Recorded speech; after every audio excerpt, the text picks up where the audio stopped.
Bill Gates said, "I will always choose a lazy person to do a difficult job because a lazy person will find an easy way to do it." What's a real-life example of this? 1. An engineer spent hours developing a program so they could start the coffee pot from their desk and not have to wait for coffee when arriving in the break room.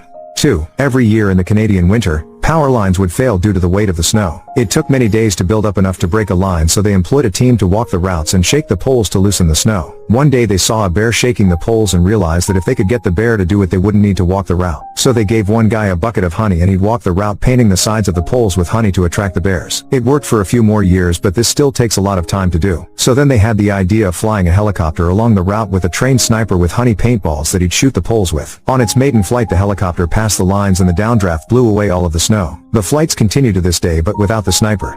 3. I was invited to my friend's